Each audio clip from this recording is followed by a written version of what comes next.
Buongiorno e ben ritrovati alla nostra prima edizione giovedì 24 agosto insieme per raccontarvi ciò che accade nel nostro territorio. Allora ripartiamo da dove abbiamo chiuso ieri il nostro telegiornale di Treviso con tutti gli aggiornamenti da San Fior. Lo ricordo, la brutale aggressione al 76enne ex titolare della macelleria del paese Fiorenzo Zambon, pestato ed è in ospedale in serie condizioni da un bandito, forse più di uno, per rubargli la collana d'oro e alcuni soldi che aveva con sé.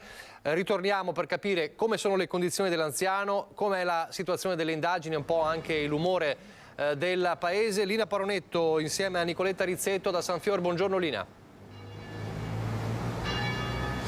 Buongiorno Nicola, buongiorno ai telespettatori. Sì, eccoci a San Fior, c'è parecchio movimento, alle nostre spalle la vedete la macelleria Zambon, attività di famiglia, prima del papà Fiorenzo, adesso gestita da Fabrizio, uno dei figli. Sono tornati al lavoro, Fabrizio e la mamma Emma, malgrado quello che è successo, hanno ricevuto anche naturalmente la solidarietà di tanti clienti. Il papà, 76 anni, lo hai ben ricordato, è stato massacrato di botte davanti, praticamente appena varcato quel cancello, perché la famiglia abita nell'appartamento sopra la macelleria, da questo soggetto che lo ha aggredito alle spalle, passamontagna calato in volto, guanti a quanto pare da motociclista. Ha tentato di rubargli questa collana che era un suo ricordo personale a cui era molto affezionato, ha opposto resistenza a questo anziano, 76 anni, ma comunque in buona salute, forte, un uomo deciso anche lui. C'è stata una colluttazione e purtroppo l'aggressore, invece di scappare o desistere, lo ha selvaggiamente picchiato. Il signor Zambon è ricoverato nel reparto di chirurgia dell'ospedale di Conegliano, ha un polmone perforato a causa delle costole rotte, ha una lesione al fegato che viene monitorata e questa mattina ci hanno raccontato i familiari è stato di nuovo sottoposto a tutte le analisi del caso. Allora io vi proporrei a questo punto, Nicola, se sei d'accordo, i contributi che abbiamo raccolto con Nicoletta poco fa, questa mattina. Innanzitutto al figlio Matteo che è rientrato dalla vacanza in Spagna una volta saputa della brutale aggressione subita dal papà, che comunque è stato ricoverato in condizioni serie come dicevi tu stesso. Abbiamo raccolto poi l'intervista a Fabrizio, l'altro figlio, ma cominciamo dalla mamma Emma, che purtroppo ha vissuto per prima il dramma del marito, perché lo ha sentito gridare "mi ammazzano, mi ammazzano". Chiedo alla regia cortesemente di mandare in onda il contributo. Era sul mirino, la collana, perché era una bellissima collana. Che collana era? Si racconta? Era un regalo di qualcuno? Era un ricordo, pesava 35 grammi, aveva un medaglione con Cristo su. Bellissima, fatta da un artista, e perciò era in vista e tutti la conoscevano, tutto il paese la conosce la collana. Per quello che è stato prestato, perché non voleva dargliela, non voleva assolutamente, e purtroppo si è difeso e è successo così. Sì, anche perché insomma è un'ingiustizia proprio. No, Uno si è rivelato subito. Sì, uno schifo. È uno schifo, e hanno fatto per tutte le braccia nere perché si teneva così la collana. È stata la prima a sentire? La prima, sì. A sentire il marito? A sentire il marito che mi chiamava, anzi credevo fosse caduto per terra, magari inciampato per terra, e invece l'ho trovato tutto raggomitolato sull'angolo là, tutto pestato. E ha detto, mi hanno ucciso, ha detto. In ospedale c'è le costole rotte, probabilmente il fegato perforato e anche un polmone forse perforato, non si sa. Oggi rifanno le analisi e si vedrà i risultati, gli esiti, ma nulla di che. Lui è cosciente comunque? Comunque è cosciente, sì. Si è ripreso abbastanza, adesso ricorda anche quello che è successo. Prima non si ricordava molto bene, ovviamente era confuso la sera stessa, ma adesso è un po' meglio. Dai. Rischia di dover subire un intervento? Questo non so dirlo, lo diranno oggi i medici, non lo so. Voi come state? Un po' scossi, tutti quanti ovviamente, soprattutto la mamma, chiaramente perché è anziana anche lei, è una condizione di questo genere. Non avere la sicurezza di vivere a casa propria, insomma, un po' così pesante come situazione. Qui siamo davanti al bar, no? Lo si vede da qui, è incredibile come per fare 50 metri sia capitata una cosa del genere. Sì. È terribile, anche perché erano le 9:30 di sera, quindi un orario normale, diciamo, non era tardi, perciò sì, una situazione brutta.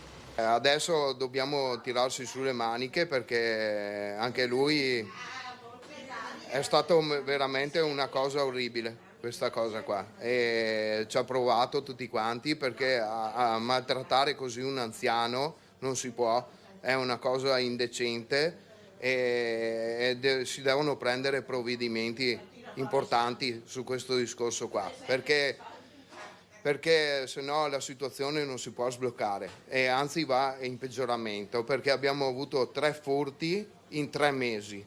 E 3 tentativi. Allora, ho appena cambiato la serratura della porta blindata dietro un mese fa, ci hanno sforzato la porta sopra, dunque è un po' che ci tampinano queste persone qua, finché siamo arrivati al momento in cui c'è stata questa violenza, insomma. Dopo chi ci rimette? Ci rimette un anziano che ha lavorato una vita, 40 anni, per dopo essere pestato da gente così che non si sa neanche chi sia.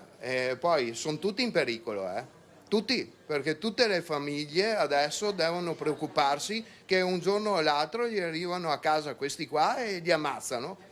Allora è possibile? Non è possibile, dunque qualcuno deve prendere dei provvedimenti in questo senso. Prima, se no scapperà un morto prima o dopo.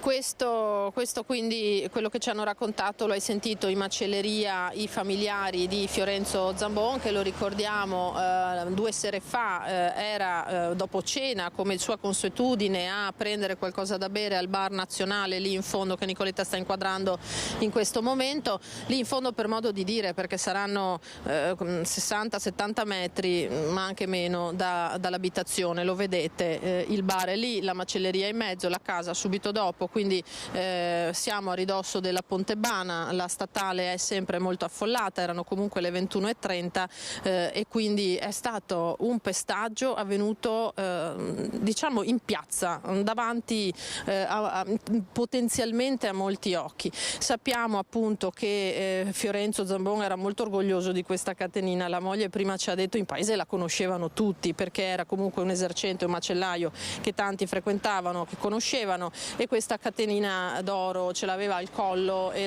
evidentemente teneva anche con orgoglio, essendo appunto un ricordo importante per lui. Qualcuno lo ha puntato evidentemente, non si sa se all'ultimo o magari pensandoci anche un pochino di più, e una volta arrivato a casa mentre chiudeva il cancello lo ha aggredito, abbiamo detto, alle spalle. È chiaro che in un paese come Sanfior, un piccolo centro, questo episodio ha destato grandissima impressione, anche perché è capitata una cosa, lo diceva il figlio, che magari può capitare a chiunque, e in ogni caso Zambon lo conoscono tutti. Nicoletta Rizzetto con il nostro Cristian Arboit hanno raccolto le voci, le sensazioni del paese e chiederei alla regia di metterle in onda. Ma una cosa simile non si immaginava assolutamente. Aspettare una persona fuori casa che rientra dal bar, fa 20 metri per andare a casa e si trova le persone che lo aggrediscono, è una cosa impossibile, bisogna fare qualcosa, dai. Le casine, perché tanti stranieri, e vede uno che esibisce un po' di soldi in compagnia bea, infatti che succede che non bea, perché lui era fa vedere qualche via, capito? E se vede qualcuno l'ha visto che via soldi, qualcosa. Questo è uno dei pochi bar aperti qua in zona la sera. Qua e basta. Sì. Questo e basta. Tutte le sere era giù, tutte le sere era qua. Sì, lui si faceva un po' vedere grande, tirava fuori i soldi, li mostrava probabilmente. Qualcuno ha notato queste cose. La gente ormai va in giro, dico armata, ma comunque Conosco gente che nel passeggino, me compreso, c'ha il coltello, perché a certe ore noi andiamo in giro a portare i bambini adesso perché fa fresco e non ci fidiamo a passare a camminare in certe zone senza qualcosa per proteggerci. Mi sembra che qua siamo un po' seguiti un po' dappertutto, perché tra furti nelle case, furti nei negozi e di vario genere è difficile un po' vivere in queste condizioni. Ma ne sono tanti in zona. Sì, si sente tra Conegliano, Castello Roganzuolo, Godega. Purtroppo si ripetono spesso, ma quello che dico io, sai, è inutile prendere il ladro e poi lasciarlo fuori dopo una settimana. Bisogna costruire qualche carcere in più e tenerlo dentro che paghi il suo conto.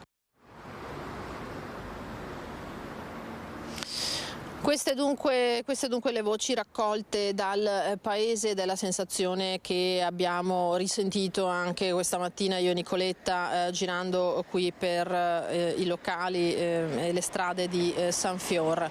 Per quanto riguarda le indagini, un'ultima battuta Nicola, i carabinieri naturalmente della compagnia di Conegliano stanno indagando, certamente raccogliendo tutto quello che può essere il materiale utile, dalle testimonianze ai filmati delle telecamere di videosorveglianza della zona, che possano esserci, private o pubbliche che siano. Ci diceva uno dei figli che appunto ancora le condizioni del papà non sono ottimali, non è stato ancora sentito dagli inquirenti, comincia a ricordare un qualcosina, ha parlato di un uomo alto sul 1,90 m, abbiamo detto vestito di abiti scuri, un passamontagna calato in faccia, questi famosi guanti da motociclista con le nocche rinforzate che hanno purtroppo reso i pugni, i colpi ancora più duri, ancora più purtroppo sono andati ancora più a fondo e hanno procurato le lesioni che vi abbiamo detto. Speriamo naturalmente che ci siano sviluppi a breve, intanto direi che con Nicoletta Rizzetto qui da Sanfior possiamo restituire la linea. Grazie davvero a Lina Paronetto e Nicoletta Rizzetto per questo report di questa mattina. Allora poi ovviamente tutti gli sviluppi nel corso delle prossime ore, delle prossime edizioni dei nostri telegiornali. La insicurezza in casa, non solo le botte come in questo caso, c'è anche un dolore che può essere non fisico ma un dolore dell'anima, come quello di un padre che si vede rubare l'ultimo ricordo del figlio morto. È successo a Portogruaro. Erano usciti per fare la spesa verso le 11:30. Dopo circa un'ora sono rientrati e hanno trovato la casa a Portovecchio di Portogruaro messa a soqquadro. I ladri non hanno portato via molto, ma si sono presi le monete che collezionava Marco, figlio di Susanna e Giorgio Rizzetto, morto in un incidente stradale nel maggio 2014 a 23 anni. Io non so neanche che valore abbiano, però sa, è come era un ultimo ricordo. Un dolore nel dolore per i genitori di Marco, la cui casa ricorda in ogni angolo il figlio. Riavere quelle monete a cui lui teneva molto per loro non avrebbe prezzo. Gli darei anche la mancia e starei zitto. Un dolore al dolore. Come tanti altri dolori in questi quasi 10 anni abbiamo subito, in silenzio e forse inascoltati da quasi tutti. I genitori di Marco non si danno pace, chiedono giustizia dal giorno dell'incidente che ha portato via il loro amato figlio, la cui auto è stata colpita da un'altra con a bordo un uomo e una donna. Ma Giorgio non ci vede chiaro, per questo ha scritto anche al Presidente della Repubblica. Prima che mi succedesse questo caso io avevo un po' di fiducia nella giustizia, nei magistrati. Al Presidente chiedo soltanto che si riveda le leggi così fatte che secondo me a questo punto valgono più gli animali che i cristiani. E qui la prova è lampante. E nel nostro caso sintetico che si potesse fare una riesumazione con ARM e total body e vedere se probabilmente, come dicono loro, ci sono delle ossa, qualcosa interne che possono dire sì, che qualcuno ci dica sì, è morto sul colpo. Non dirci loro è morto sul colpo. Un giallo a Belluno, dove un 40enne è ricoverato all'ospedale con ferite profonde all'addome e al costato. L'hanno soccorso l'altra notte gli agenti della questura e l'ambulanza del San Martino e ha raccontato loro di essere stato aggredito da uno sconosciuto in via Cesa, a poche centinaia di metri dal centro di Belluno. Indagini in corso. Ha chiamato il 113 ed è stato trovato con la camicia intrisa di sangue, 2 ferite all'addome e una più profonda al costato, risultato di una presunta aggressione che un quarantenne di Belluno ha denunciato di essere stato vittima. Le 2 di notte fra martedì e mercoledì al centralino della questura arriva la chiamata di un uomo che chiede aiuto. In via Matteo Cesa il vicolo che scende dal parcheggio del Palasport e arriva all'altezza della rotonda fra via San Biagio, via Vittorio Veneto e via Simonda Cusighe.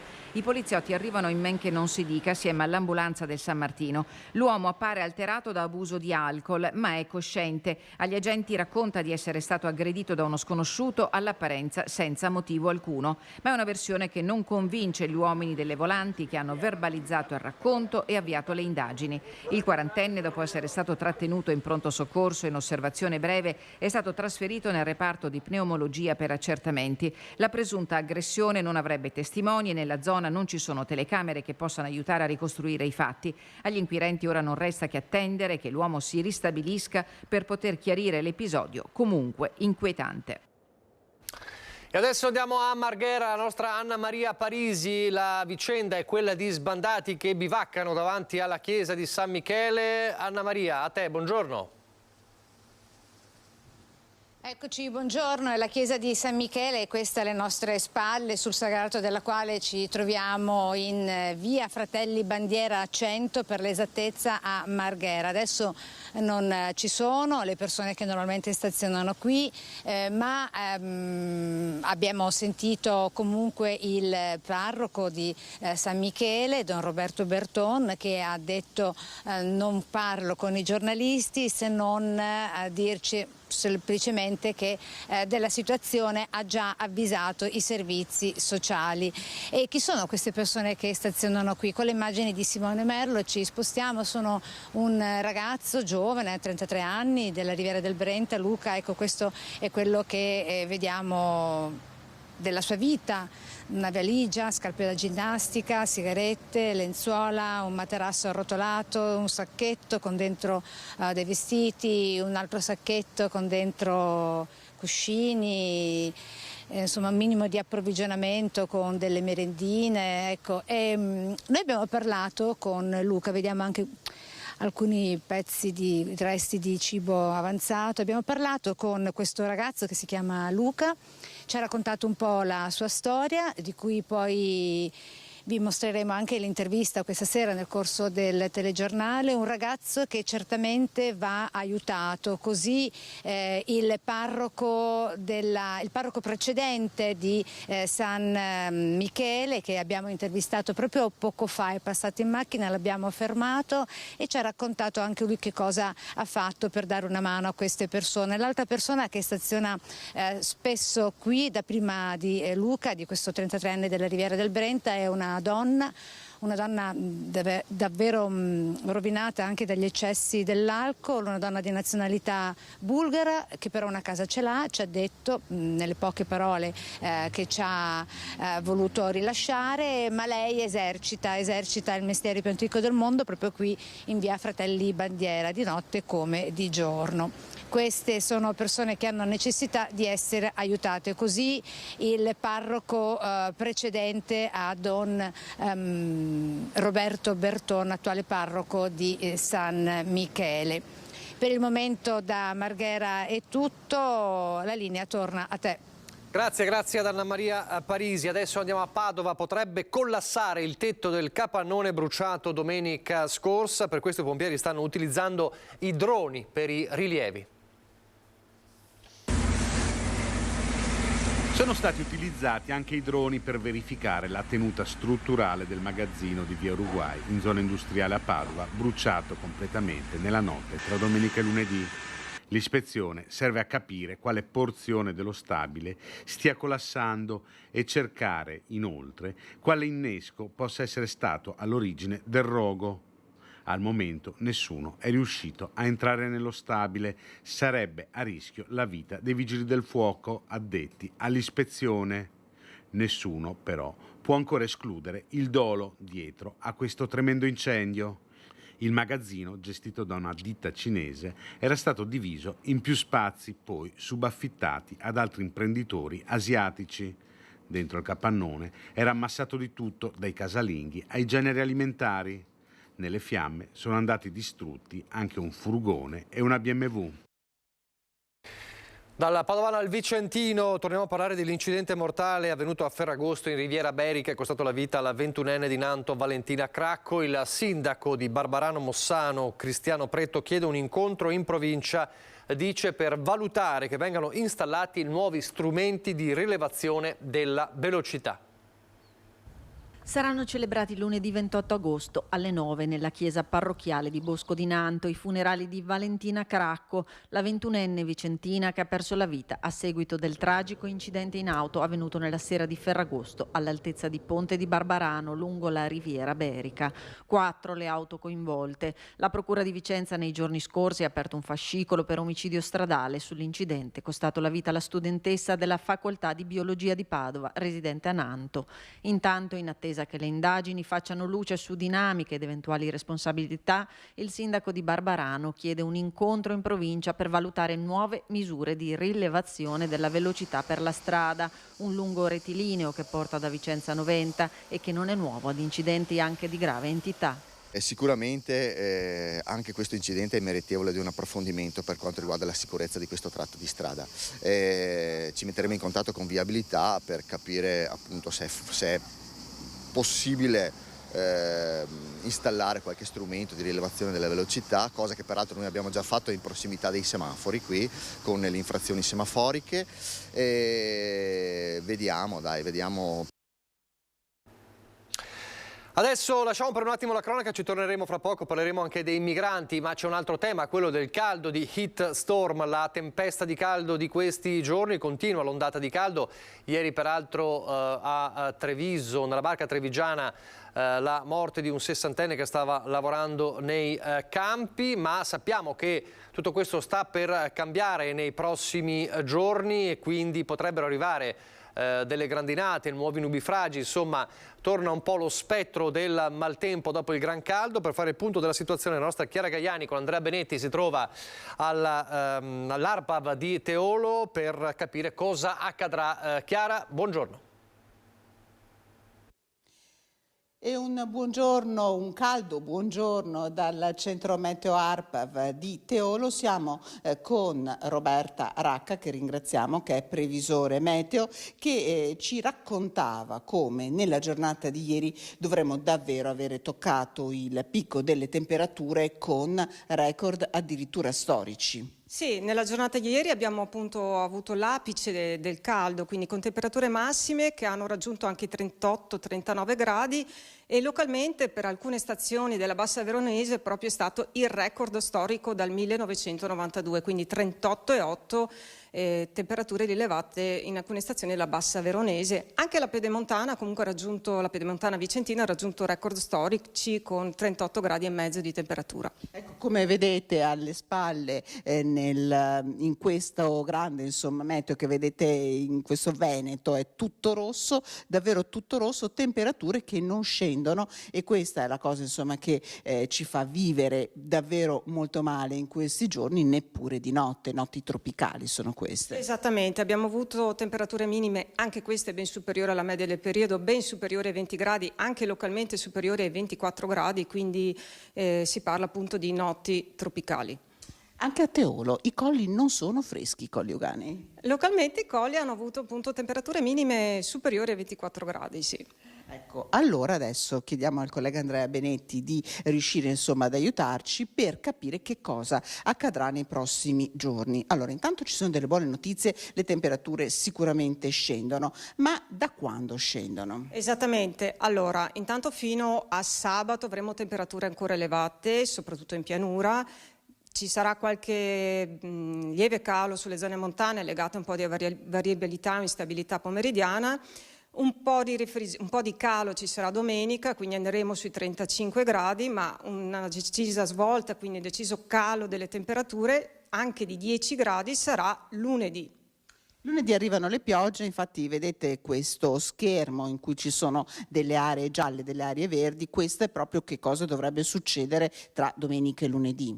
Sì, arriverà questa perturbazione che appunto si avvicinerà nel corso di sabato e domenica, quindi un parziale cedimento della pressione si avrà già domenica, ma il passaggio vero e proprio sarà da lunedì, quindi avremo precipitazioni a partire dalle zone montane e via via diffuse anche a tutto il territorio regionale nel corso della giornata di lunedì. Ecco, ovviamente tutti aspettano il refrigerio, ma tutti temono anche che cosa potrà accadere. Voi in questo momento che cosa siete in grado di prevedere? Sì, dopo un'ondata di caldo così e temperature record, quando arriva una perturbazione, lo sbalzo termico, quindi temperature molto fredde in quota o comunque anche possono portare a temporali e localmente potranno quindi verificarsi dei locali temporali intensi. Stiamo valutando l'evoluzione quindi di giorno in giorno quello che accadrà. Quando potremo sapere, insomma, se dobbiamo mettere al sicuro le nostre auto, nonché cercare in qualche modo di proteggere le nostre case? Sì, la valutazione di eventuali allertamenti sarà comunque fatta nel fine settimana.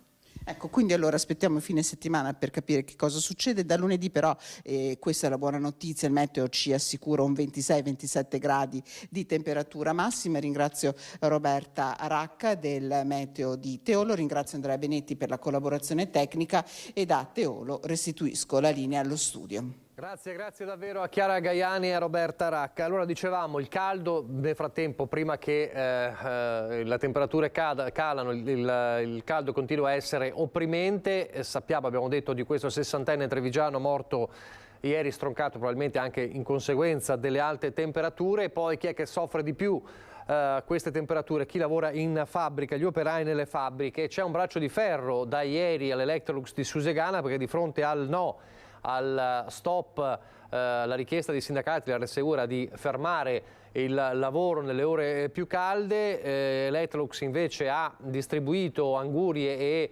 sali ricostituenti in mensa. Non è bastato perché poi gli operai in 160 hanno lasciato il turno.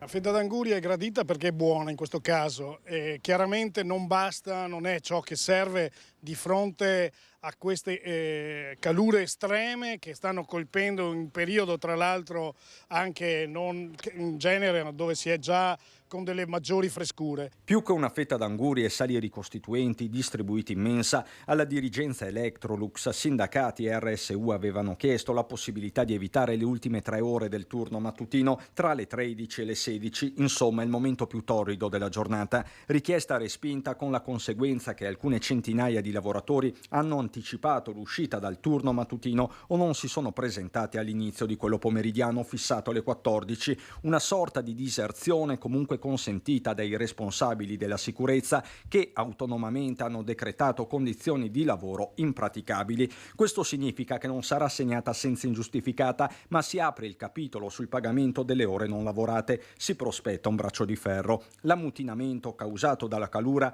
ha riguardato in particolare gli addetti della parte più vecchia dello stabilimento. Dentro nella fabbrica, nelle linee di montaggio, nei reparti, soprattutto la parte vecchia della fabbrica, le temperature sono davvero elevate, 33-34 gradi, qualche posto anche di più, e con un'umidità che aumenta ulteriormente la fatica e la temperatura percepita. La fabbrica non è climatizzata. E questo può avere delle conseguenze in materia di sicurezza. Soltanto nelle ultime 24 ore si è registrato un infortunio, lo riporta il cartellone elettronico fuori dai cancelli. Un'operaia si è fratturato un piede durante una movimentazione. Lo stress termico è proprio questo, stressa le persone e può produrre della fatica maggiore e anche di attenzione. Ovviamente non sappiamo se sia questo o no il caso, ma di certo non aiuta nella concentrazione, non aiuta nella sicurezza e nella salute dei singoli operai che sono quelli colpiti. Da qui la necessità di nuove misure generali, non solo cassa integrazione, anche alla luce del cambiamento climatico in atto, dice sempre Breda. Intanto, dentro e fuori Electrolux, il salario è più sudato che mai. Fa troppo caldo, sì. Resistiamo e basta. Guarda come sono sudato. Secondo voi? È massa calda. Ad essere calda anche la situazione dei rincari in tantissimi settori, ma anche, visto che ci stiamo avvicinando all'inizio dell'anno scolastico, quello della scuola sarà un altro salasso per le famiglie. Sostanzialmente è uno stipendio a famiglia e a figlio per l'acquisto del necessario per la riapertura delle scuole di questo nuovo anno scolastico. Questo sarà l'impatto per molte famiglie in vista appunto della riapertura. Dati che arrivano dal monitoraggio annuale dell'Osservatorio Prezzi Nazionale di Federconsumatori. Un aumento del 4% per i libri e del 6,2% per tutto ciò che riguarda il materiale scolastico. Percentuali che per le famiglie si traducono in più di 1.000 euro a figlio, circa 600 euro in più per tutto il corredo scolastico e oltre 500 per i libri di testo. Sono degli importi pesantissimi sotto gli occhi di tutti, ai quali poi si aggiungono gli aumenti noti ormai che riguardano i trasporti, anche quello scolastico, e l'acquisto di strumenti tecnologici. Più 2% rispetto al 2022 anche per PC e tablet ormai indispensabili per gli studenti. Dati che vanno ad incidere anche sulle reali possibilità di accesso all'istruzione degli studenti. Non va meglio neppure se consideriamo i valori della marca. Rispetto alla media nazionale noi ci attestiamo fra i dati più alti, cioè nel nostro territorio gli aumenti sono stati più consistenti rispetto ad altre città prese in considerazione. Sul valore medio rilevato, infatti, il caro scuola a Treviso è più alto rispetto a città come Milano, Palermo e Firenze. Intanto, dal Ministero arrivano alla Regione Veneto 6,3 milioni di euro per aiutare le famiglie in difficoltà. La Regione ha infatti approvato il bando 2023-2024 per la concessione del contributo regionale per la fornitura totale o parziale di libri di testo e contenuti didattici alternativi per alunni delle scuole secondarie di primo e secondo grado, statali e paritarie. Ma da Federconsumatori il no alla politica dei bonus. Bisogna agire sul lungo periodo. Sono tutte misure che vanno bene, unite anche a quelle dei comuni e quant'altro. Il problema è che siamo di fronte a un ennesimo bonus, ma il problema appunto non è ormai più congiunturale, ma strutturale. Intanto sull'aumento del prezzo dei testi scolastici abbiamo sentito chi i libri li vende. Sentiamo. Caro scuola, ma soprattutto caro libri, che incide non poco sulle spese familiari. Nel panorama complessivo dei rincari a cui sono state sottoposte tra inflazione e aumento del prezzo della benzina, il ritorno a scuola sembra essere un ulteriore peso da sostenere a livello di costi per le famiglie. Stagionalmente si ripropone questo problema delle famiglie e che a mio avviso non è il problema, è uno dei problemi. Sicuramente è un momento in cui si aggiungono anche le spese dei libri, che però dobbiamo anche riflettere sul valore, cosa si va a comprare quando si comprano i libri per i ragazzi, e questo rispecchia purtroppo anche lo stato sociale, il momento della scuola, la crisi della scuola, la crisi della conoscenza in Italia.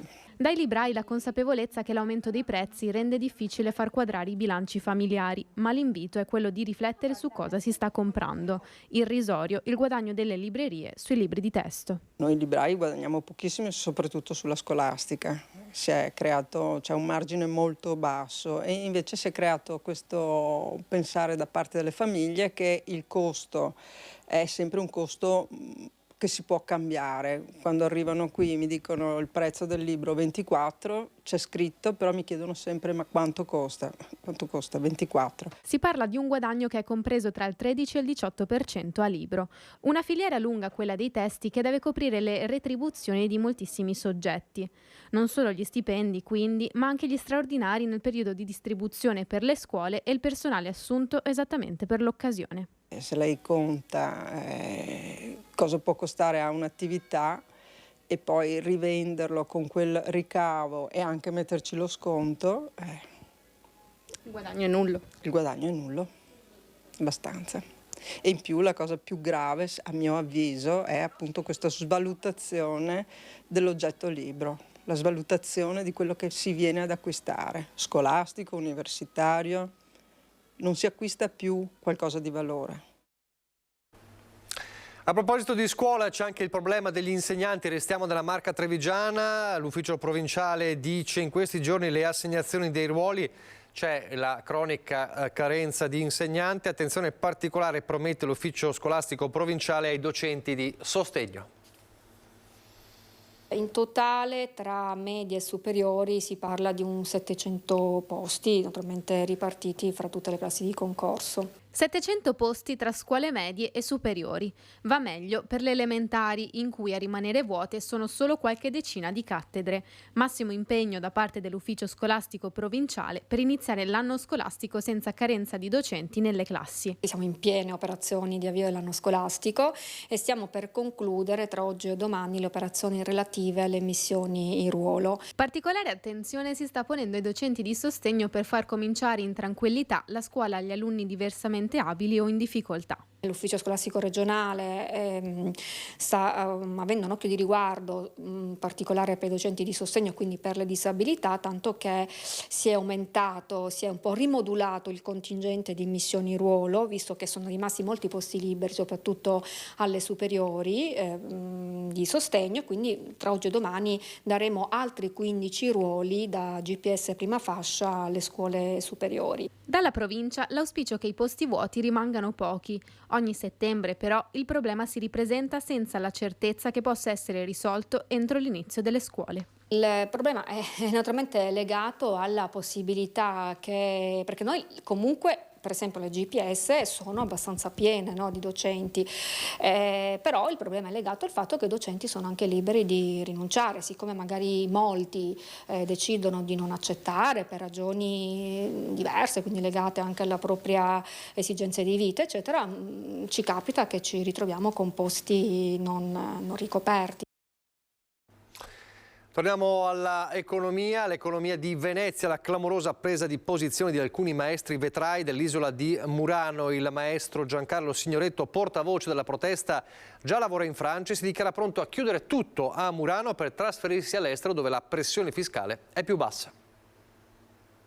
Pronti a chiudere le loro fornaci a Murano e ad emigrare all'estero se la pressione fiscale non si abbasserà. Il maestro vetraio Giancarlo Signoretto, portavoce anche di un gruppo di colleghi, annuncia una decisione che sarebbe clamorosa, pronti a lasciare l'Italia, Murano e Venezia per emigrare all'estero, una sorta di ultima spiaggia per sopravvivere. Oggi ho fatto due conti, io ho un'attività e ho cercato di fare i miracoli, l'ho aperta durante il Covid, pensavo di chiudere, invece comunque ce l'ho fatta, poi sono arrivate le tasse e questo sistema qua italiano delle tasse sta distruggendo tutto quanto l'artigianato, sta distruggendo il morale delle persone e soprattutto l'entusiasmo. Vogliamo crescere assieme, beh allora Roma deve cominciare a pensare a tirare un freno uno vero, di quelli forti. Nel mirino c'è il centrismo romano, ovvero lo Stato che dal Veneto pesca sempre risorse. E se noi su 100.000 euro che prendiamo ne diamo indietro il 68%, a noi quello che ci resta dobbiamo pagare il resto delle spese, dobbiamo pagare il gas e tutte le cose che seguono. Così non si può più. Dietro l'angolo c'è sempre una scelta drastica per molti. O andiamo tutti all'estero e portiamo via la nostra Italia, perché non vi appartiene più a voi a Roma, voi pensate solo di fare cassa, ma così perderete gli artisti, gli artigiani e non ci sarà più neanche un giovane che vorrà cominciare a portare avanti questa storia millenaria. Murano è stata soffocata dal Covid, l'aumento del gas, e voi ci avete messo la pietra più pesante, quello delle tasse. Noi con le tasse non ce la facciamo più. Io sinceramente prendo la valigia e me ne vado all'estero e ho ancora tante cose da insegnare ai giovani. Parole forti, parole decisamente forti e cartina di tornasole di una situazione insostenibile per molte categorie. Pochissimi istanti di pubblicità, poi torneremo a parlare di migranti.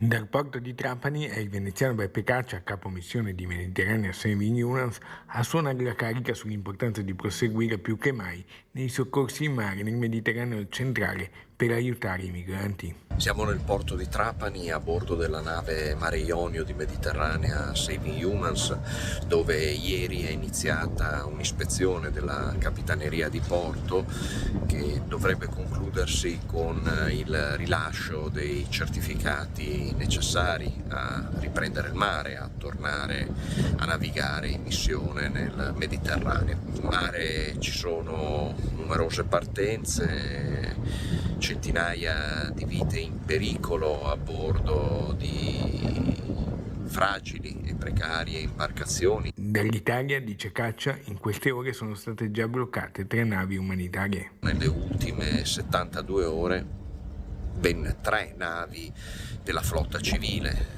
3 navi da soccorso non governative che sono l'Aurora di Sea-Watch, la nave Open Arms dell'omonima organizzazione spagnola e poche ore fa è arrivata la notizia del fermo amministrativo di CI 4. Nel mirino c'è sempre il decreto Piantedosi. La loro unica colpa sarebbe quella di aver soccorso vite umane, donne, uomini, bambini in pericolo, violando il decreto del ministro degli interni.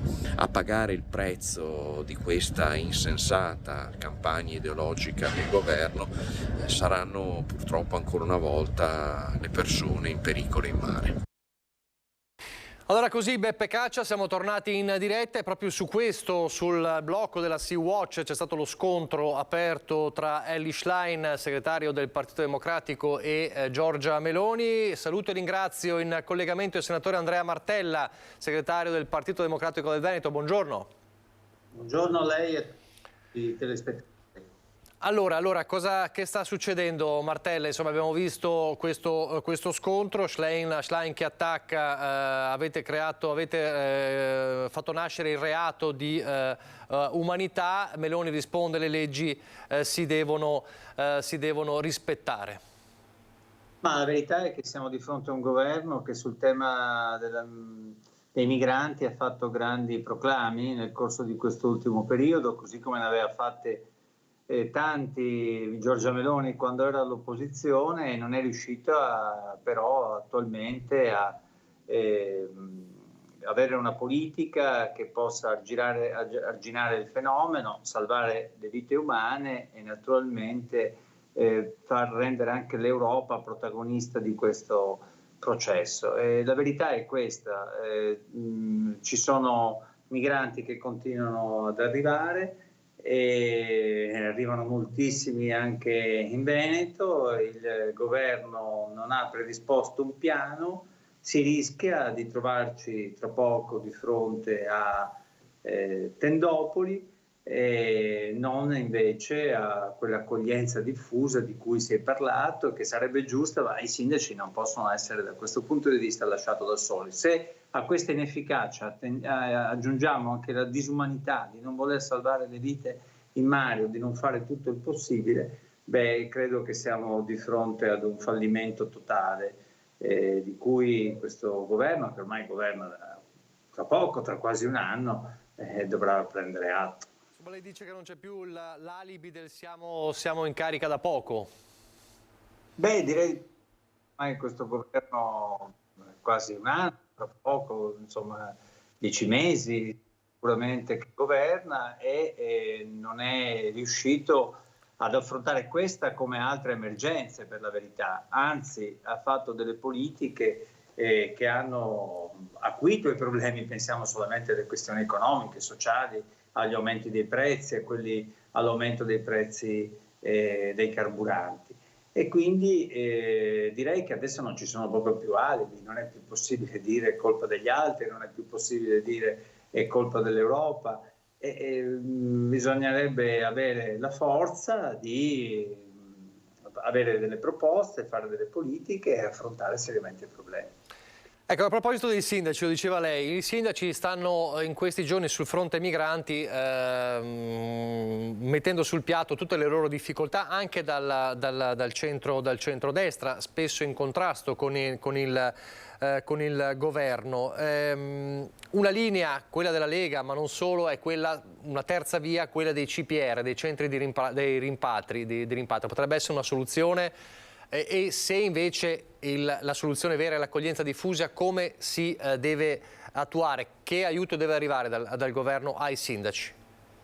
Guardi, quando per molti anni si usano i migranti per fare propaganda, come ha fatto la Lega, come ha fatto Salvini, come ha fatto la Meloni nel corso di questi anni, ed è tutto evidente che poi nel territorio gli stessi tuoi alleati o affiliati ti rispondano picche. Ed è quello che è successo. La Lega per molti anni ha brandito l'arma della propaganda contro l'immigrazione. Zaia ha tentato di fare un protocollo che è rimasto carta straccia, i suoi stessi sindaci si sono ribellati. Bisognerebbe che Zaia rispondesse a un po' di queste cose, bisognerebbe che andasse in Consiglio regionale a rendere conto di quel protocollo e di quello che ha fatto. Bisognerebbe che non si limitasse solo a fare qualche intervista, ma a dire come la regione è un esponente importante di un governo che sostiene e pensa di poter affrontare questo problema. Per quanto riguarda i centri per i rimpatri, guardi, sono stati così pochi rimpatri nel corso di questi anni che mi pare di poter dire che non sia questa la soluzione. Non credo la soluzione possa essere, anzi assolutamente non deve essere quella dei grandi hub, quella delle tendopoli che rischiano di creare problemi ai cittadini, ai migranti e di essere un elemento di disagio per i nostri comuni. Il modello giusto era quello dell'accoglienza diffusa con responsabilità da parte di tutti i comuni, con responsabilità da parte del governo però nel dare aiuti economici, nel fornire soprattutto una politica di distribuzione in grado di non concentrare il problema su pochi comuni e su poche aree. E poi accanto a questo c'è il tema dell'integrazione, che vuol dire inserimento nella società, insegnamento della lingua, in prospettiva un'integrazione anche per il lavoro, cosa che ci chiedono in tantissimi anche nella nostra regione, a partire dai rappresentanti delle imprese. Avremo bisogno di forza lavoro, ma naturalmente ci deve essere un processo di integrazione che così rischia di non esserci, di esserci solamente un fenomeno di emergenza. Invece da questa emergenza dobbiamo uscire, perché non è più un'emergenza, è un fenomeno che dobbiamo gestire. Ecco, su questo le imprese devono fare un passo in più anche per aiutare sulla formazione delle persone, oppure lo stanno già facendo? Le imprese, devo dire, hanno avuto un atteggiamento molto serio da questo punto di vista già da tempo, cioè hanno detto: noi abbiamo bisogno di manodopera, siamo disponibili anche a formare professionalmente queste persone e ad integrare la nostra responsabilità nel mondo produttivo con la responsabilità istituzionale. Certo, possono sempre comunque fare di più, mettere a disposizione degli strumenti, però mi pare che non sia questo il problema, nel senso che c'è disponibilità perché questo possa avvenire. Noi dovremmo fare in modo che diciamo, i richiedenti asilo ottengano in tempi più reali, più veloci la possibilità di avere asilo e contemporaneamente di attivare anche alle imprese, alle loro organizzazioni, quei percorsi di formazione che possano portare nel mondo del lavoro queste persone che fuggono molto spesso da situazioni di guerra che hanno bisogno di poter avere un altro tipo di collocazione. Sarebbe un fatto molto significativo e del resto noi abbiamo un fenomeno che è quello dell'invecchiamento della popolazione e della denatalità e quindi abbiamo bisogno di nuove risorse umane. Naturalmente ne abbiamo bisogno se riusciamo a collocarle dal punto di vista civile e dal punto di vista professionale. Si è parlato anche di sanità in questi giorni, in quest'ultima settimana. La polemica è nata sulla delibera regionale per recuperare i cosiddetti corsisti bocciati la prima volta per dare un'altra possibilità. Il tema è quello dell'emergenza del personale nelle RSA. Su questo voi cosa dite?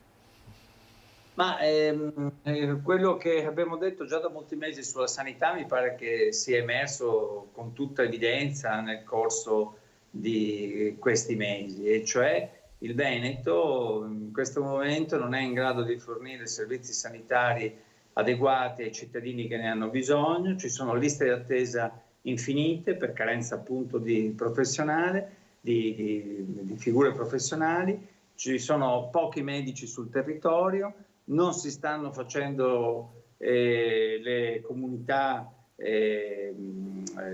territoriali che sarebbero previste anche dal PNRR e siamo di fronte a una incapacità di dare delle risposte ai cittadini. Ora, quello che a me pare è che la Regione continui a non vedere i problemi o a trovare soluzioni temporanee come quelle che sono state indicate. Invece ci vogliono più risorse da parte dello Stato, che ha assolutamente necessità di avere delle risorse pubbliche più consistenti a favore della sanità in tutto il nostro Paese, e poi ci vuole da parte delle regioni una capacità di organizzare, a cominciare dal Veneto, diversamente la sanità. E mi pare anche di vedere che quello che abbiamo detto noi da mesi adesso lo dicono tutti, giustamente, anche forze politiche che sono alleate di Zaia. Qualcuno ha detto che si occupa di altro per non occuparsi di questo. Ha anticipato la mia domanda, che poi girerò anche all'ospite successivo. La sorprende questo attacco di Tosi a Zaia? È anche una chiave politica, se vogliamo leggerla in chiave politica, verso le regionali? Come la interpreta questa cosa? Ma non è che non mi sorprende particolarmente, perché se guardo le vicende di quest'estate, all'interno delle forze politiche che governano attualmente il Veneto sono emerse enormi contraddizioni che mi fanno dire che il progetto politico è al fiato corto. L'abbiamo visto su tutto, perfino sul granchio blu in questi giorni, e lo abbiamo visto, lo stiamo vedendo sull'autonomia, lo scontro tra Fratelli d'Italia e Lega.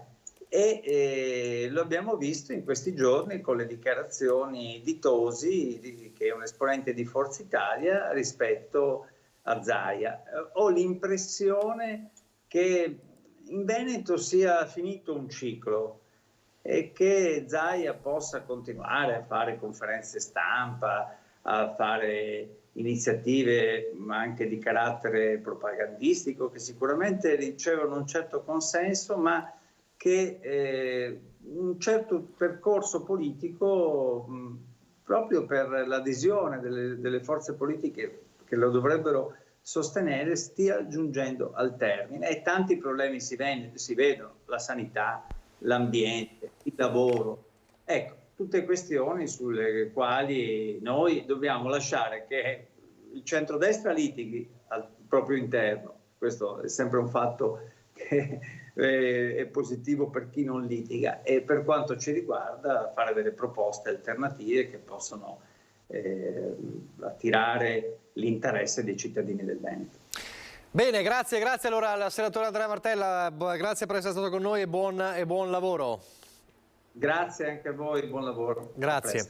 Allora, noi continuiamo, perché fra poco vedremo proprio, ne ha parlato il senatore Martella del granchio blu, ma prima del granchio blu c'è un'altra questione che riguarda sempre i profughi. Quindi torniamo al tema dei profughi, continuano gli arrivi e Federalberghi al momento esclude la possibilità, parliamo di Padova, di un'accoglienza nelle strutture appunto alberghiere. Era una delle ipotesi per cercare di tamponare, vista la indisponibilità di molti sindaci.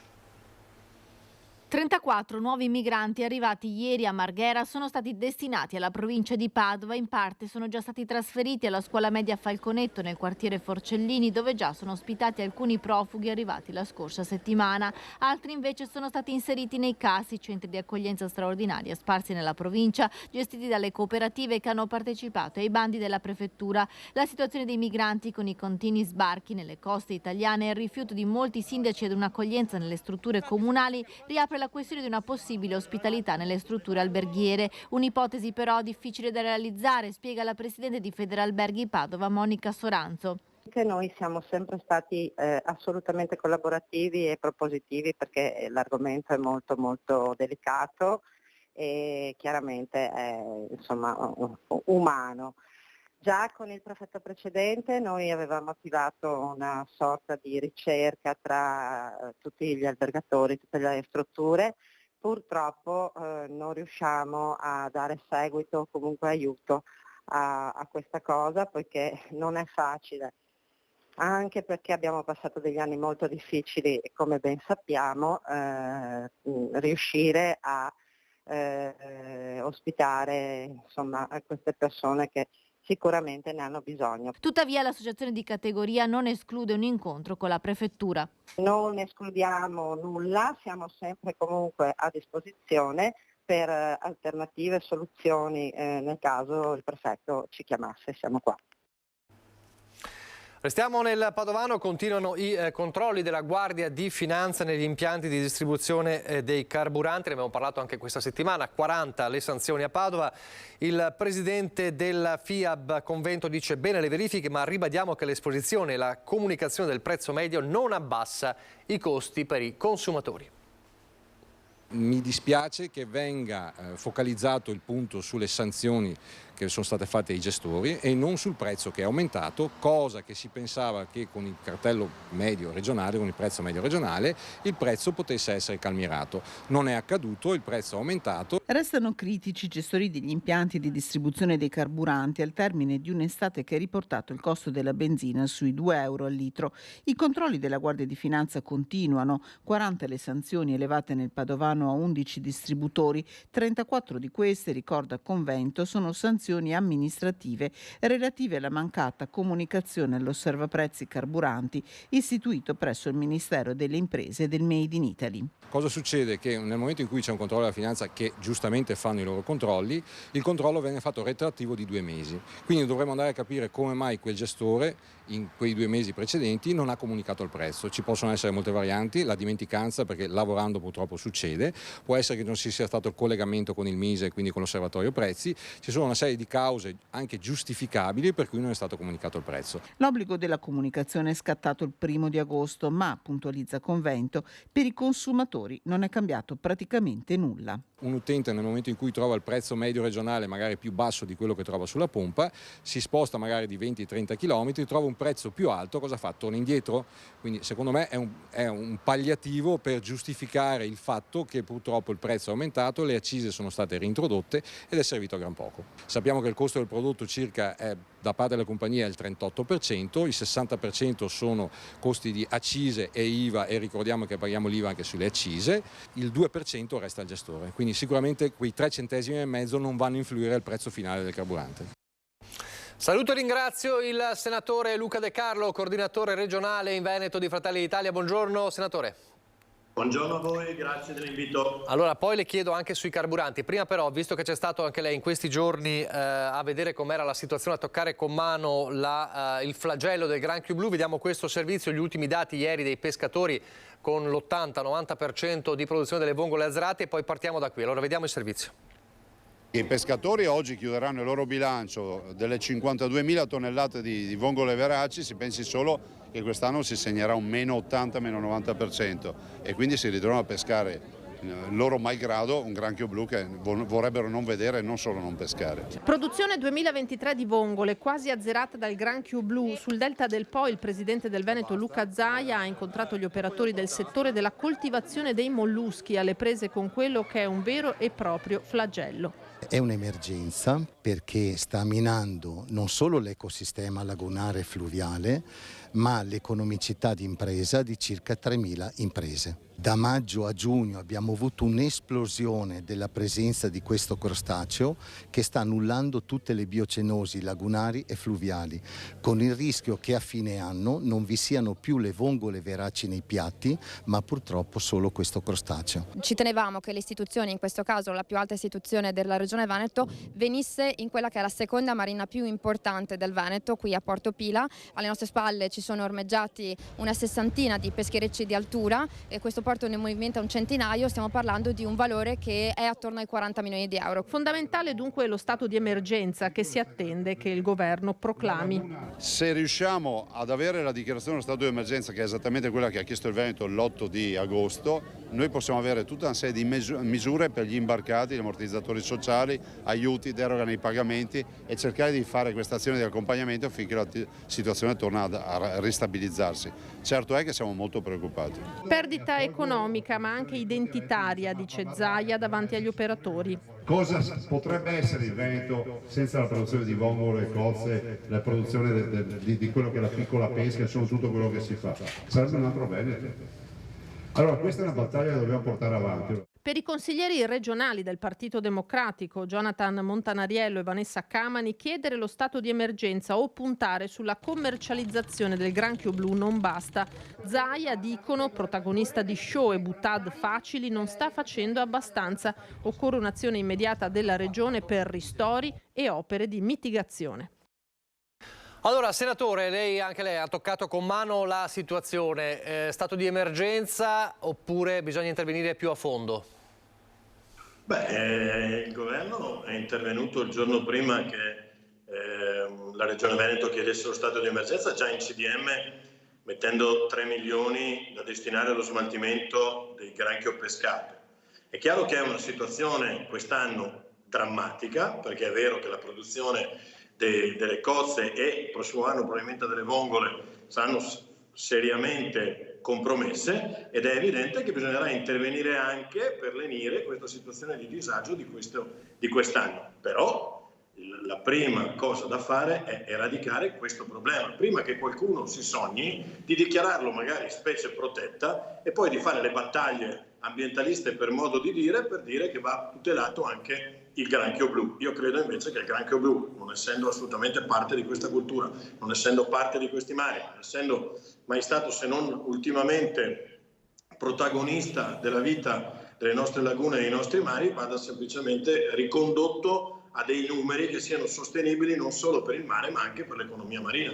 Questo è quello che stiamo cercando di fare. Dopodiché tutte le iniziative che puntano a un maggior utilizzo del granchio blu stesso, che tra l'altro in certe parti del mondo, non cito a caso gli Stati Uniti, rappresenta un'eccellenza e che è addirittura protetto al largo delle coste di determinati stati degli Stati Uniti proprio perché la pesca ne ha ridotto grandissimamente il numero, è evidente che se noi riusciamo a compensare quelle fette di mercato che oggi vogliono granchio blu, non vedo perché non possiamo farlo anche attraverso l'accensione e la possibilità di bandi che vengono dai fondi del FEAMPA, che possono costituire un reddito collaterale. Questo non potrà mai sostituire l'acquacoltura e la vongolicoltura, soprattutto in quelle regioni, in quelle aree di Chioggia, di Goro, per stare fuori dal Veneto, di Scardovari o di Porto Tolle, che naturalmente vivono di acquacoltura, vivono di cozze e di vongole, e che rappresentano tra l'altro un'eccellenza di questo territorio. Però bisogna lavorare come tutti i temi su più fronti. Segnalo però che non c'è stata assolutamente inerzia, anzi è la prima volta che probabilmente vedo reagire la politica in una maniera così veloce, perché dalla definizione dello stato di difficoltà che i pescatori ci hanno segnalato, cioè circa a metà luglio, il governo è intervenuto con un Consiglio dei Ministri che ha stanziato 3 milioni il 7 d'agosto, dopo che il Ministro 6 e 7 aveva girato il Veneto, Chioggia, Porto Tolle e Porto Viro, proprio per rendersi conto di quale fosse la difficoltà della gestione di questo tema. Però faccio un'altra considerazione ancora più ampia. Ieri mi sono confrontato proprio con il Ministro Lollobrigida e abbiamo convenuto sull'importanza di attivare un'indagine conoscitiva anche in Commissione che tenda a fare una fotografia dell'attuale e anche cerchi di capire quali saranno, quali potrebbero essere gli sconvolgimenti climatici dovuti appunto al cambio climatico e quali siano gli strumenti che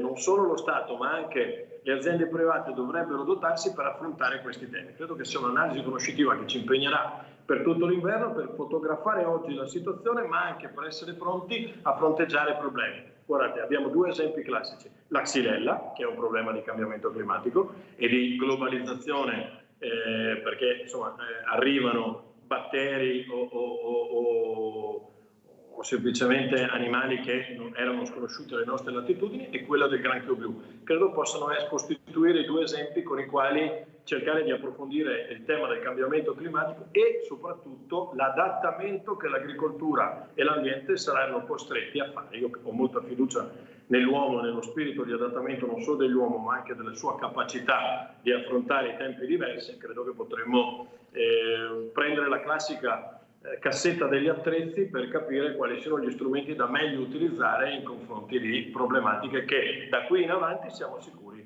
dovremo affrontare. Questo è importante quello che ci ha detto, quindi lei ha parlato con il Ministro ieri, questa indagine potrebbe partire quando? L'indagine conoscitiva non appena saremo in grado di espletare le prime importanti decreti che passeranno, tra cui quello omnibus che passerà nella Commissione Agricoltura anche del Senato che è già stato assegnato, dopodiché stiamo seguendo altri temi, tra i quali quello dell'approvvigionamento delle materie prime rare, che è altrettanto fondamentale anche per il Veneto. Credo che contestualmente potremo avviare già da subito, quindi già per la fine di settembre, primi di ottobre, un'indagine conoscitiva proprio per affrontare e adattarsi al cambiamento climatico in essere. Non vorremmo mai ritrovare o lasciare i nostri agricoltori nelle condizioni di non avere gli strumenti e soprattutto gli allarmi nel momento giusto rispetto al cambiamento climatico. Credo che questa sia un'operazione che si può fare, che possa essere non solo interessante sotto il profilo squisitamente della risoluzione dei problemi, ma che possa coinvolgere anche università, il CREA e gli altri istituti che mettano la ricerca e soprattutto l'evoluzione e che facciano anche un po' da coordinamento di tutte quelle ricerche che oggi le nostre università stanno facendo e che magari risultano un po' non molto coordinate. Certo. Le faccio l'ultima domanda sul granchio blu, la domanda dall'uomo della strada, dalla persona che non è esperta. Guarda, io sono il bellunese, io credo di essere il bellunese più esperto in assoluto di granchio blu. Ecco, infatti, ma lei anche, insomma, la commissione, insomma, specifica. Allora, eradicare il problema, eliminare il granchio blu, oltre alla pesca straordinaria per raccogliere questo animale, cosa si può fare? Abbiamo visto suggestioni di introdurre l'ibis che mangia in forma massiccia, l'ibis che mangia il granchio, sono solo suggestioni. Cioè, cosa si può fare concretamente per eliminarlo?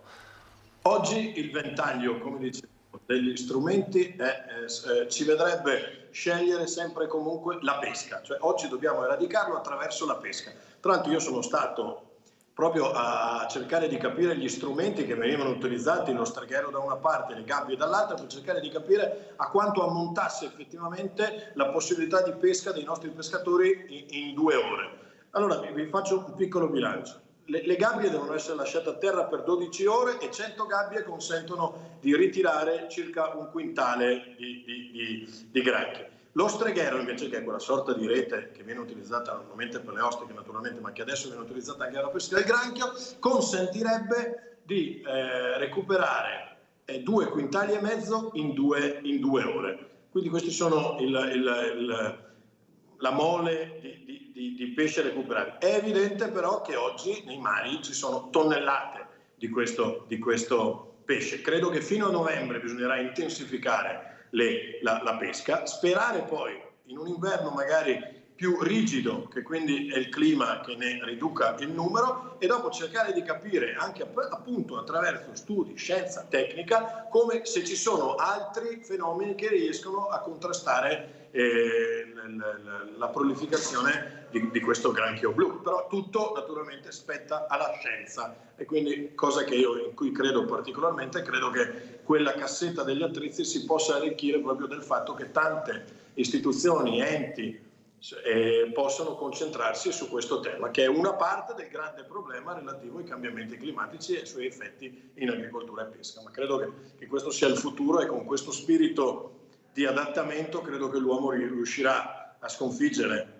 anche questo flagello del granchio blu e volgerlo magari, chissà, per una buona quota parte, visto che esistono tante start-up, anche in una possibilità economica per chi oggi si adatta alla lavorazione di questo tipo di crostacei. Allora, questa è un'emergenza, quella dei migranti non è più un'emergenza, ma di fatto lo sembra ogni tanto, anzi sempre più spesso. Stiamo raccontando in questi giorni delle difficoltà dei sindaci, anche dei sindaci di Fratelli d'Italia, dei sindaci di centrodestra, dei sindaci leghisti, che vedono un governo che un po' sta cambiando idea. È così? Non ha cambiato idea, oppure cambia strategia perché la situazione è talmente complicata che bisogna comunque attuare l'accoglienza diffusa? Cosa sta succedendo? Perché c'è un po' di confusione tra i sindaci, o comunque i sindaci si sentono un po' sballottati. Ma io massima solidarietà nei confronti dei sindaci. Faccio parte orgogliosamente ancora di questa categoria per almeno 8-9 mesi, quindi non posso non capire la situazione in cui sono. Questo è un governo che sta facendo tanto, perché questa è la più grande migrazione di popoli che la storia conosca.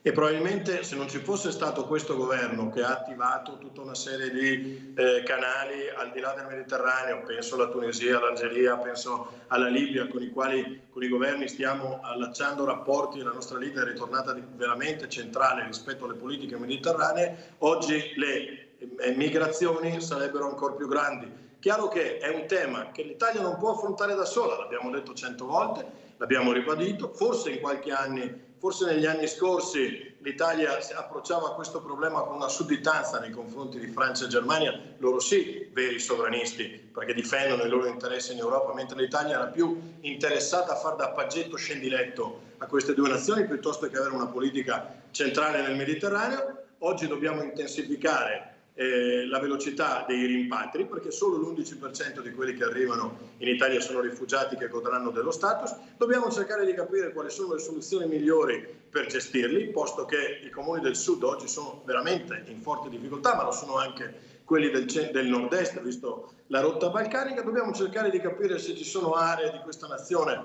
dove è preferibile il centro, che mette un numero di migranti elevato prima del loro eventuale rimpatrio e riconoscimento, oppure se da preferire l'accoglienza diffusa, ben sapendo che i sindaci in tutto questo non devono rimanere da soli, perché si stanno accollando, è vero, una quota parte di difficoltà e sacrificio rispetto a questo tema, che è un tema che invece deve coinvolgerci un po' tutti, a partire da questo governo che sta facendo il diavolo a quattro per cercare di gestire una situazione che è sì drammatica e anche legata alle ottime condizioni climatiche che consentono ancora oggi purtroppo ai trafficanti della morte, ai trafficanti del mare, di far approdare sulle nostre coste tante persone che da una parte mirano a cambiare a migliorare le proprie condizioni economiche, e quelli noi non li possiamo ospitare, non c'è nulla da fare, anch'io li capisco, però non è possibile mettere una damigiana all'interno di un bicchiere. Dall'altra parte ci sono quelli che fuggono dalla guerra, nel quale abbiamo il dovere, sia come cittadini che come amministratori, di poter dare il loro ristoro, ricordando a tutti che il Veneto, questa regione, è una regione che è stata particolarmente solidale con i profughi che venivano dall'Ucraina, perché probabilmente riconoscevano che loro sì, scappavano da una guerra ingiusta, iniqua, scatenata da una potenza, l'ex Unione Sovietica, che ha di fatto condotto verso i confini della nostra nazione tanti migranti, e sui quali nessun sindaco del Veneto ha mai posto nessun problema, a dimostrazione del fatto che non è vero che questo Veneto è razzista, che non è vero che questi sindaci del Veneto di qualsiasi colore siano inospitali, ma semplicemente non vogliono sobbarcarsi, purtroppo, se lasciati soli, ma non è il caso di questo governo. Li invito e faccio un appello proprio per cercare di capire le condizioni in cui stiamo facendo, ma sono invece delle persone assolutamente a modo, che però prima devono pensare ai propri tanti cittadini in difficoltà e dopo sono solidari, ma veramente con chi scappa dalle guerre e non da chi vuole migliorare, seppur legittimamente, la propria condizione economica. La Lega, che in questi giorni, sindaci leghisti, abbiamo sentito Marcello Bano, dicono l'unica soluzione sono i CPR, queste soluzioni, questo scaricare sui comuni non ci piace, no l'accoglienza diffusa senza se e senza ma, non tutti per la verità, perché sappiamo che poi Mario Conte ad esempio a Treviso la pensa diversamente. Questa Lega che dice il governo sta facendo cose che non ci piacciono, vi rompe un po' le uova nel paniere. Parliamo dei sindaci della Lega, chiaramente non della Lega in toto, però insomma.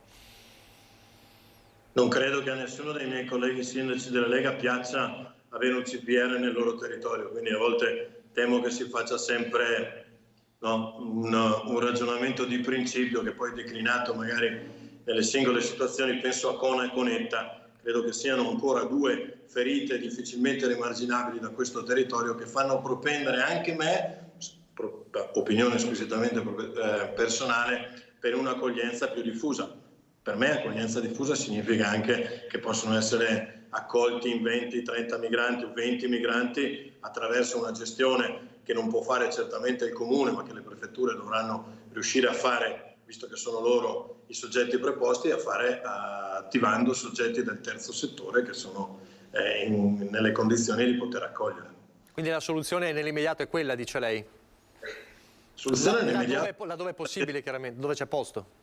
Dove c'è posto e dove è possibile. Dove non c'è posto non esiste una soluzione possibile. Penso a tanti comuni sia della costa che della montagna. Oggigiorno diventa un po' difficile nei comuni turistici anche solo reperire degli stabili o delle case in affitto, considerato che molte vengono affittate e che costituiscono magari l'unica forma di affitto durante l'anno, cioè in questo periodo.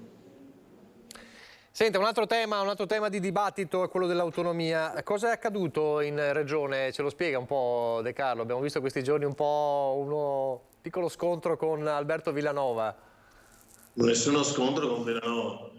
Io ho solo semplicemente ricordato che quando si è alleati sempre. Quindi se ci sono delle risoluzioni che vengono depositate, io non credo che il nostro sia un visto preventivo, ma sia un accordo di maggioranza per il quale ognuno presenta le risoluzioni quando sono concordate. Se poi Villanova cambia le regole del gioco, le regole di ingaggio sono cambiate, per cui ognuno presenta le risoluzioni che più gli aggrada, ne faremo tesoro di questo suo invito e presenteremo anche noi ciò che magari ci perplime un po' di più rispetto all'azione di governo, tutto qua. Perché ricordiamo, insomma, c'era questa risoluzione legata a sostegno della riforma federalista, parliamo ovviamente dell'autonomia, e è stato cambiato, insomma, c'era un passaggio che non andava bene? Un passaggio formale?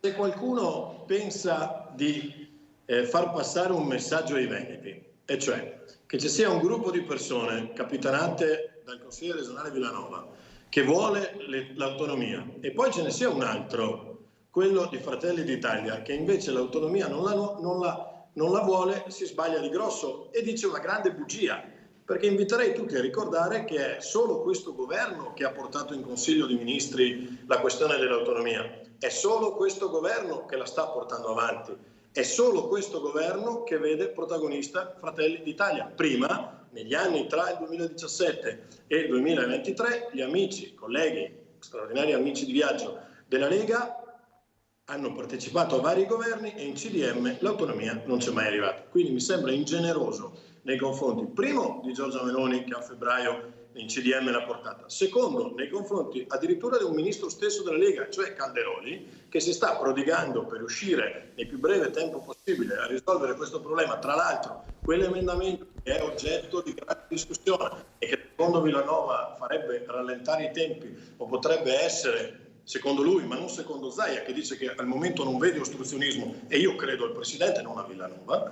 credo che sia ingeneroso nei confronti di Paolo Tosato, che è relatore, senatore Veneto, relatore di quel provvedimento, Pirovano, il capogruppo della Lega, il ministro Calderoli, che è il ministro che se ne sta occupando, che assieme a Balboni hanno deciso quell'emendamento per cui non saranno i DPCM a definire i LEP, ma sarà un decreto legislativo. Io credo che il tutto sia abbastanza, anzi direi molto ingeneroso da parte di Villanova. Villanova non può giocare a fare il +1 facendo credere di essere lui quello che vuole l'autonomia e gli altri dormono. Io posso confermargli che Calderoli, Tosato, Pirovano e Balboni non stanno certo dormendo e non hanno bisogno di puntualizzazione dell'ovvio. Se poi Villanova ha bisogno di un'occasione in più per ribadire quanto a noi interessa l'autonomia, gli rispondo subito che noi quella risoluzione, anche se non è stata concordata ed è un errore,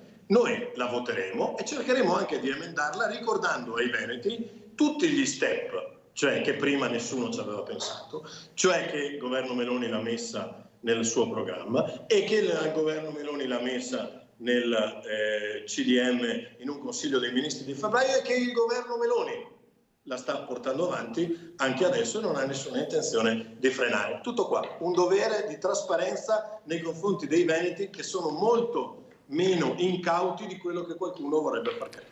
Allora, tutto questo però fa dire a un avversario come il senatore Martella, questi sono tutti segnali di un centrodestra che in regione sembra avviarsi a un ciclo che si chiude. Ci si mette pure Flavio Tosi, il coordinatore regionale di Forza Italia, che attacca Zaia dicendo parla dei migranti perché non vuole parlare della sanità. Che succede?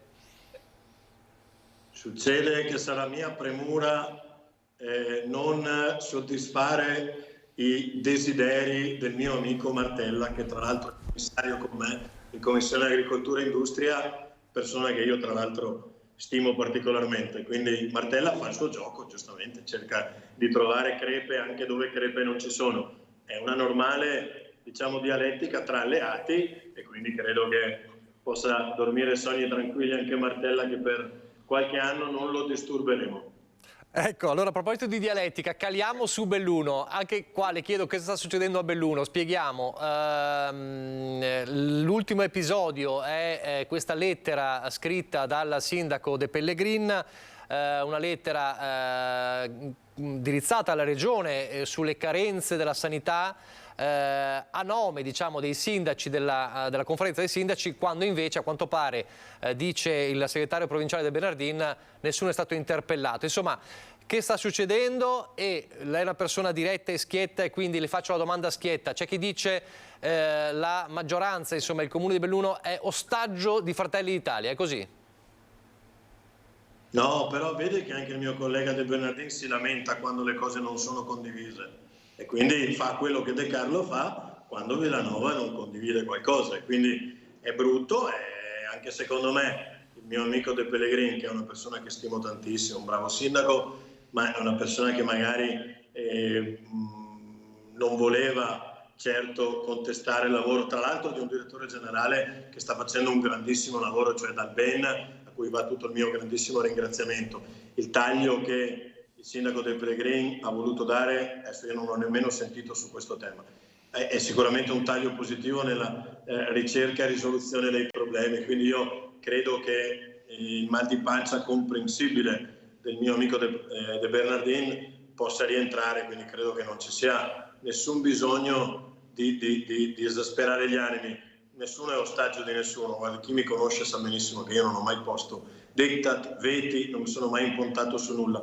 Ho sempre cercato anzi di essere il collante di tutte le coalizioni di cui ho fatto parte, quindi la mia storia parla tranquillamente da sé. Dopodiché ci sono quelli che per strada chiamano scazzi, che certe volte hanno un riflesso maggiore, escono sul giornale, oppure hanno forme che io non condivido, ma che in qualche maniera capisco, però non credo sia una cosa che produrrà grandissimi problemi nemmeno al sindaco di Belluno. Io tra l'altro poco tempo fa insieme a De Bernardin ero stato assieme al sindaco, ci eravamo confrontati su tante tematiche, sono disponibile a farlo ancora, ma insomma vedo il comune di Belluno un comune talmente impegnato a risolvere problemi, e credo che poi nei prossimi giorni riusciranno anche a fare una piccola sintesi di tutto ciò che è stato fatto e tutto quello che hanno ottenuto anche grazie al grande lavoro fatto con il governo, e credo che i cittadini di Belluno possano dormire sonni tranquilli.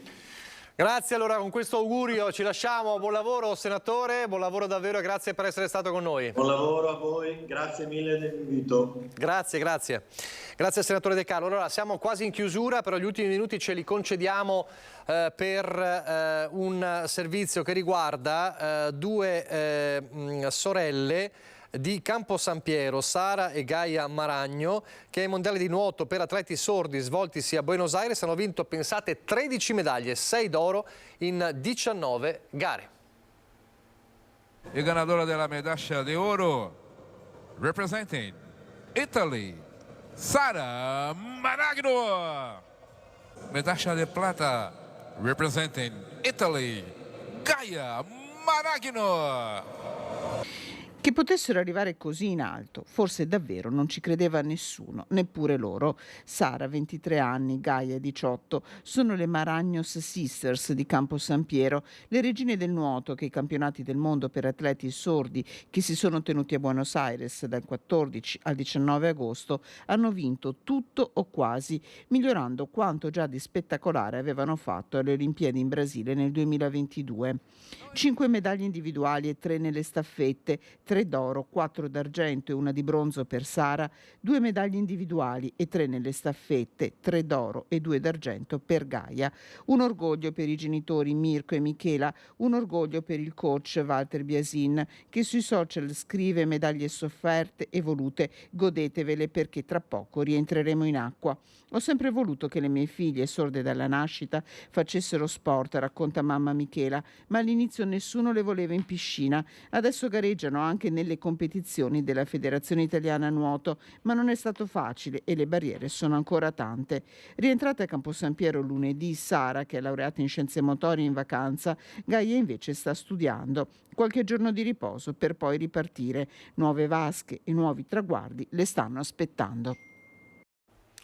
Siamo in chiusura, vi lascio al meteo, però vi ricordo il film Subito dopo di noi, meteo e pubblicità, con Gregory Peck, Ava Gardner e Susan Hayward, un classico hollywoodiano, Le nevi del Kilimangiaro. Quindi subito dopo il meteo e la pubblicità, Gregory Peck, Ava Gardner e Susan Hayward, insomma grandi nomi del cinema americano con Le nevi del Kilimangiaro. Arrivederci.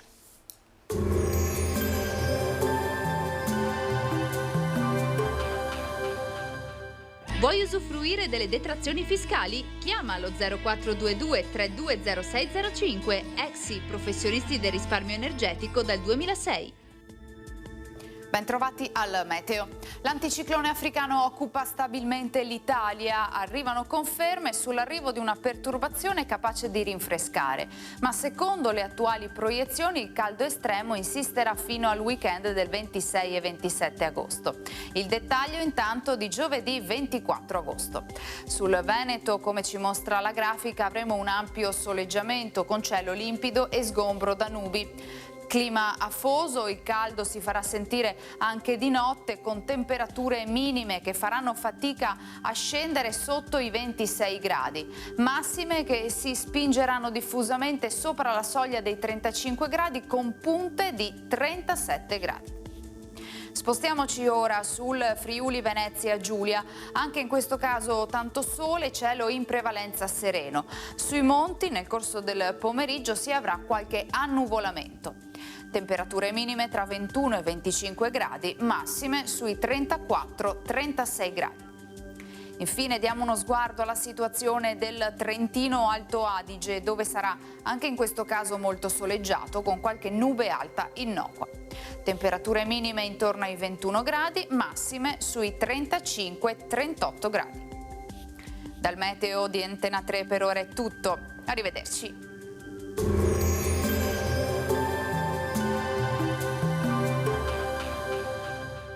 Vuoi usufruire delle detrazioni fiscali? Chiama lo 0422 320605. Exi, professionisti del risparmio energetico dal 2006.